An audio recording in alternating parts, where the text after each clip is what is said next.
नमस्कार दोस्तों, क्या आपको पता है छत्तीसगढ़ भारत का पहला राज्य है जहां अब जमीन रजिस्ट्री शुल्क होगा मात्र 500 रुपए।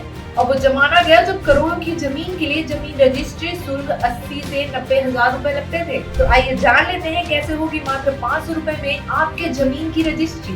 पॉइंट नंबर 1, पहले संयुक्त परिवार में या फिर आप अपनी किसी जमीन से हक का त्याग करते थे तो आपको 0.8% के दर से 1 करोड़ की जमीन पर 80 हजार रुपए लगते थे, मगर अब लगेंगे मात्र 500 रुपए। पॉइंट नंबर 2, पारिवारिक जमीन जायदाद जो कि भाइयों को आपस में बंटवारा के तहत मिलती थी, जिसमें 1 करोड़ की जमीन पर 80 हजार लगते थे, मगर अब लगेंगे 500 रुपए।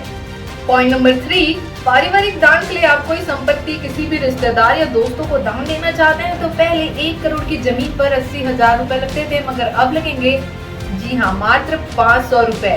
छत्तीसगढ़ की सुशासन सरकार में अब आप भी उठाइए मात्र 500 रुपए में जमीन रजिस्ट्री का फायदा।